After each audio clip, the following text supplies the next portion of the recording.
আসসালামু আলাইকুম, সবাই কেমন আছেন? আশা করি সবাই ভালো আছেন। আলহামদুলিল্লাহ, আল্লাহর রহমতে আমরা সবাই ভালো আছি। আমি আবারও আপনাদের সামনে আরেকটি নতুন ভিডিও নিয়ে চলে এলাম।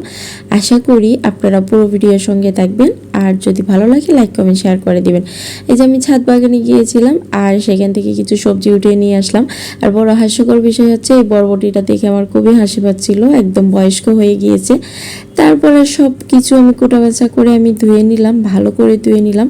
আর সব সময় কিন্তু মাছ খেতে ভালো লাগে না, তাই এই সবজি দিয়ে আমি একটু শুটকি দিয়ে রান্না করব আর সাথে একটু ডাল রান্না করে নিব, এই আর কি।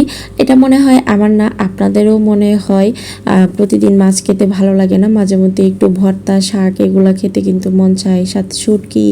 আর এই হচ্ছে আজকে আমি ডালটা হাতে মাখিয়ে আমি রান্না করব। মাঝে মধ্যে এরকম আমি হাতে মাখিয়েও ডাল রান্না করি, এই ডালটা খেতে কিন্তু খুবই ভালো লাগে আর কি। ডাল আমি বসিয়ে দিলাম, তারপরে এদিকে আমি তেলের মধ্যে পেঁয়াজ রসুন দিয়ে দিয়েছি।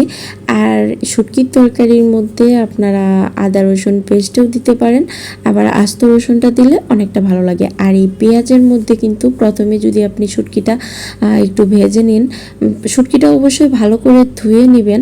আর এটা যদি তেলের মধ্যে আগে ভেজে নিন তাহলে একটা সুন্দর স্মেল আসে আর খেতে কিন্তু খুবই ভালো লাগে। তারপর সব রকমের একটু পরিমাণ মতো মশলা দিয়ে দিবেন, শুধু জিরা আর গুঁড়ি ছাড়া আর সব মশলাই দিবেন। আর মশলাটা ভালো করে একদম কষিয়ে নেবেন। মশলাটা ভালো করে কষানো হয়ে গেলে, মানে তেলটা যখন উপরে চলে আসবে তখনই আপনি দিয়ে দিবেন এই সবজিটা।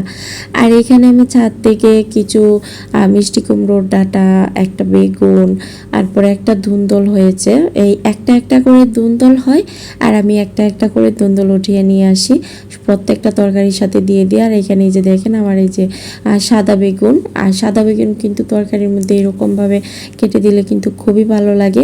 সাথে আমি আর একটু আলু দিয়েছি।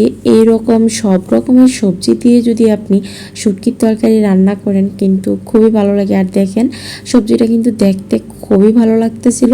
বিশ্বাস করবেন না, যেদিন আমি শুটকি রান্না করি সেদিন আমার হাজব্যান্ডের নাকটা একদম উপরে উঠে যায়, কেন শুটকি রান্না করলাম। কিন্তু এই তরকারিটা খাওয়ার পরে বারবার নিতেছিল। আমি বললাম, কেন তুমি এখন শুধু একটু পরে পরে তরকারি নিতেছো কেন?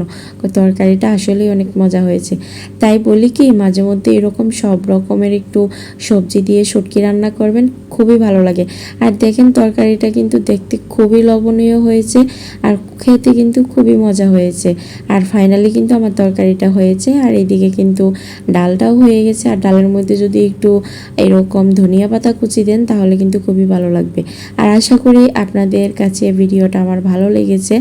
আর আরেকটি ভিডিওর অপেক্ষায় আপনারা অবশ্যই থাকবেন। সেই পর্যন্ত আপনারা ভালো থাকবেন। আজকে এই পর্যন্তই, আল্লাহ হাফেজ।